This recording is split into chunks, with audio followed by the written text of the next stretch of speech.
You stand in the dim, oppressive confines of Adolf Hitler's private bunker, the air thick with a putrid stench that clings to your nostrils like a festering wound, a metallic tang mingled with the sharp, acrid bite of human waste, as you witness the Führer himself, the architect of a thousand-year Reich, debased in an act of grotesque intimacy, his face contorted in masochistic ecstasy, while a young woman, trembling yet compelled, fulfills his whispered demands in a ritual of degradation that shatters the myth of Aryan purity, revealing the hidden rot at the heart of Nazi supremacy, a shocking truth buried beneath layers of propaganda and power. This visceral scene, drawn from wartime intelligence reports and whispered accounts, subverts everything you thought you knew about the man who commanded millions, pulling you into the taboo underbelly of history where personal perversions intertwined with political tyranny. Shifting from that immersive horror, we uncover the authoritative narrative of Hitler's inner circle, where sexual deviances and dysfunctions undermine the facade of invincibility, exposing a web of intimate failures that influenced the course of world events. In the Third Reich, where racial purity was exalted as the supreme virtue, the leaders themselves harbored secrets that would have condemned lesser men to the camps, their private lives a grotesque parody of the ideologies they imposed upon the masses. Before diving into these forgotten stories of survival and suffering, if you enjoy learning about the hidden truths of history, consider hitting that like button and subscribing for more content like this. And please comment below to let me know where you're listening from. I find it incredible that we're exploring these ancient stories together from different parts of the world, connected across time and space by our shared curiosity about the past. The most shocking sexual practice permeating Hitler's inner circle was not a singular act, but a systemic hypocrisy. The indulgence in forbidden desires, including homosexual liaisons and fetishistic rituals, while ruthlessly persecuting those same behaviors in others, all concealed behind a veil of moral absolutism that masked their own anatomical and psychological monstrosities. Adolf Hitler, the epitome of this contradiction, projected an image of ascetic celibacy, dedicating his life solely to the German people. Yet contemporary analyses and post-war revelations paint a portrait of a man tormented by repressed urges and deviant practices that festered like untreated sores, influencing his relationships and decisions in ways that rippled through the Nazi hierarchy. From the earliest days of his rise, rumors swirled around Hitler's sexuality, fueled by his close associations with figures like Ernst Röhm, the openly homosexual leader of the Sturmabteilung, whose preferences were an open secret within the party, tolerated by Hitler until they became politically expedient to exploit. Röhm, a battle-scarred veteran with a penchant for young men, built the SA into a formidable force, but his immoral conduct, as Hitler later termed it, provided the pretext for the Night of the Long Knives in 1934, a blood-soaked purge where over 200 SA leaders were slaughtered in a frenzy of bullets and blades, their bodies left in pools of congealing blood, the air heavy with the coppery scent of death and betrayal. Hitler himself justified the massacre in a Reichstag speech, declaring that Rome's homosexuality threatened the moral fiber of the nation. Yet observers noted the Führer's earlier indifference, suggesting a deeper complicity or even shared inclinations that he desperately suppressed. Psychological profiles compiled by Allied intelligence, such as Walter Langer's report for the Office of Strategic Services, described Hitler as an impotent copperfile, deriving perverse pleasure from acts involving feces, a fetish that allegedly manifested in his relationship with his half-niece, Angela Jelly Robbel, whom he confined in a gilded cage of possessiveness, her youthful body subjected to demands that drove her to suicide with his own pistol in 1931, the gunshot echoing through the apartment like a final accusation against his twisted affections. The report posited that Hitler's repressed homosexual tendencies, combined with this scatological fixation, created a psychological deterioration that mirrored the Reich's descent into madness. His inability to form normal intimate bonds, leading to explosive rages and paranoid isolations that affected his inner circle profoundly. Eva Braun, his long-term companion hidden from public view, endured a relationship marked by voyeuristic elements and masochistic undertones, her diaries hinting at nights where Hitler's demands veered into the grotesque, the bedroom air thick with mingled scents of sweat and shame, as she giggled nervously over photographs of their private encounters, whispering to friends about the goings-on his sofa. Joseph Goebbels, the Reich Minister of Propaganda, embodied another facet of this shocking duplicity, his diminutive frame belying a voracious appetite for extramarital affairs with actresses and subordinates, affairs that he pursued with the zeal of a conqueror, even as he preached family values and racial purity to the masses.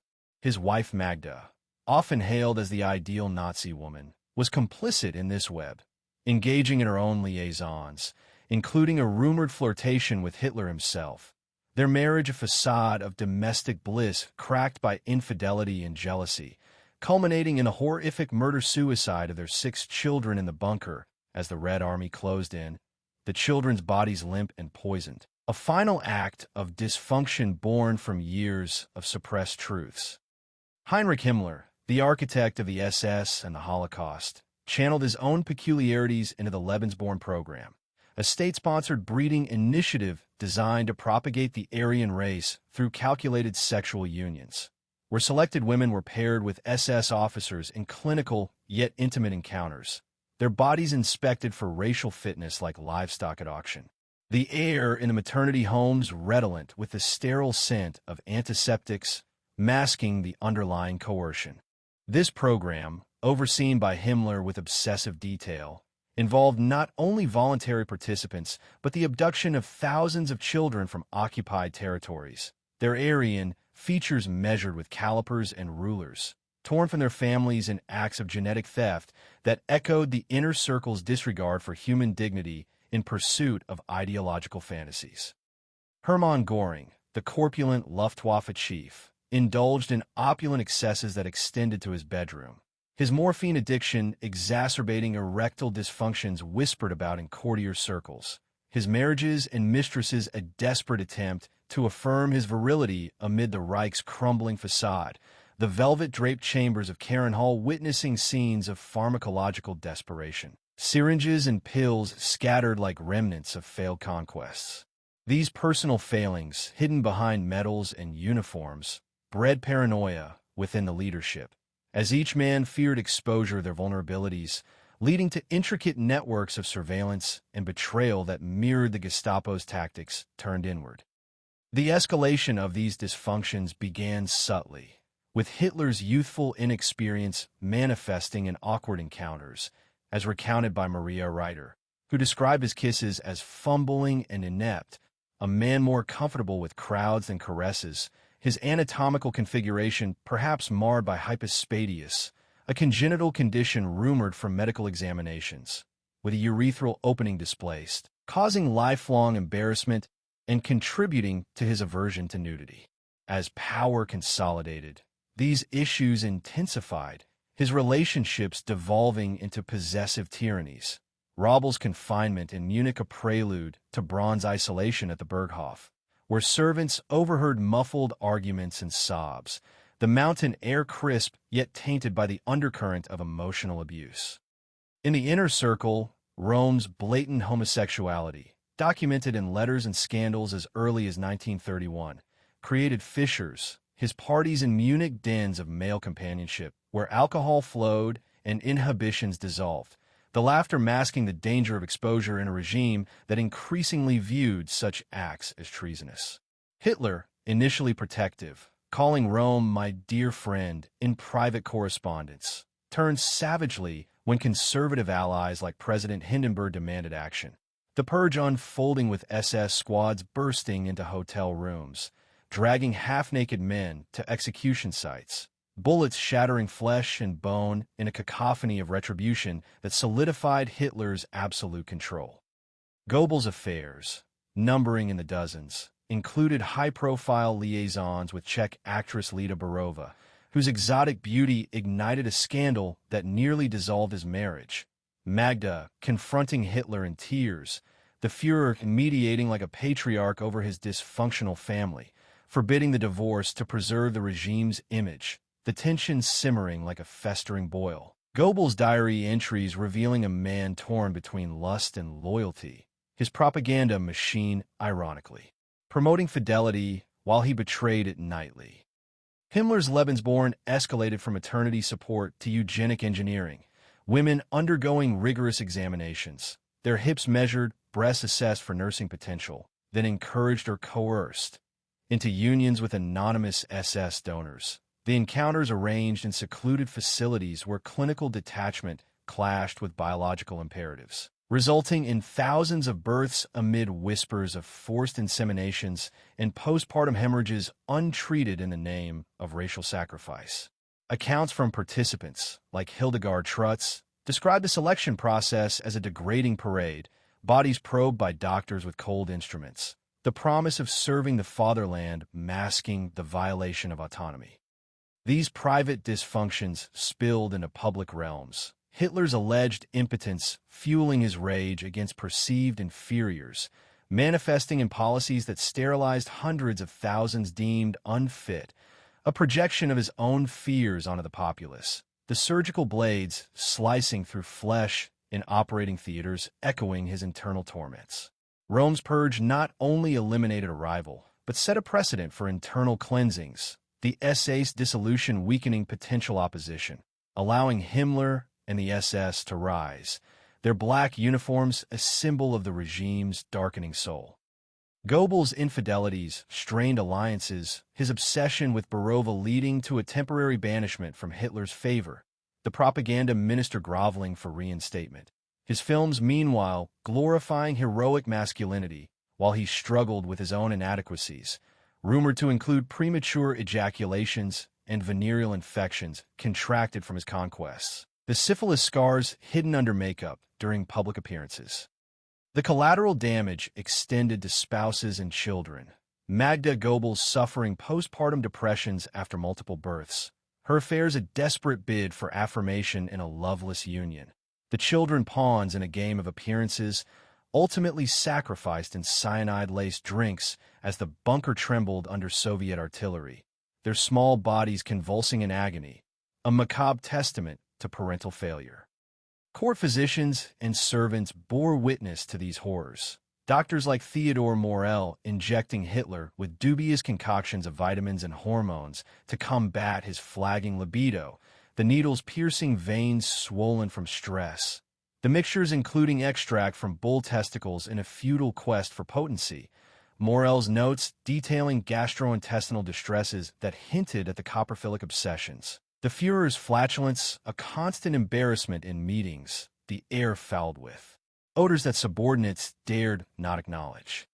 As the war progressed, these dysfunctions worsened, Hitler's paranoia amplifying, suspecting plots in every shadow, his isolation deepening as Braun remained his sole confidant, their nights interrupted by air raids and rants.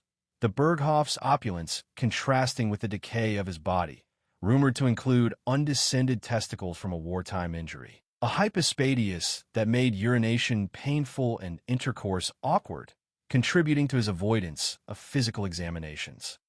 In the SS ranks, Himmler's own peculiarities emerged, his prudish exterior hiding in fascination with occult rituals that bordered on the erotic, Ahnenerbe expeditions seeking ancient artifacts to bolster racial myths, the ceremonies involving nude participants in torchlit circles, chants invoking pagan gods amid the scent of incense and sweat, though Himmler himself abstained, his glasses fogging with suppressed desire.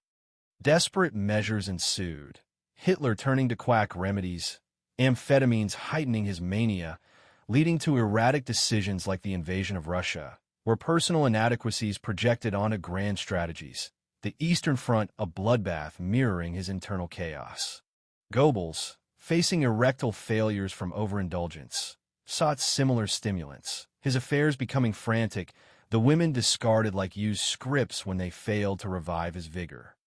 The final collapse came in the bunker, Hitler's hand trembling as he married Braun, a belated acknowledgement of their bond, yet tainted by the knowledge of impending doom. The ceremony perfunctory amid the rumble of shells, Their suicide packed a culmination of shared dysfunction, cyanide capsules crunching between teeth, the acrid burn in throats a final sensory assault, bodies doused in gasoline and ignited. The flames consuming flesh in a pyre of revelation. Post-death autopsies, conducted by Soviet pathologists, confirmed anomalies like a single testicle, fueling post-war myths, while documents unearthed from the ruins detailed the cover-ups. Historians sanitizing the records to preserve national dignity. Yet preserved evidence in archives whispers the truths, letters and diaries exposing the rot.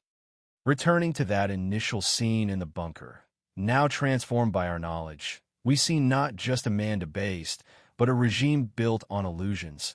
The putrid stench symbolic of the moral decay that infected power's core, connecting these historical dysfunctions to broader themes of humanity's frailty, where leaders' hidden sufferings warp the fates of nations, reminding us that in contemporary times, similar dynamics lurk behind polished facades, the horror and tragedy etched in the haunting image of a tyrant's final, futile grasp at intimacy amid the ruins of his empire.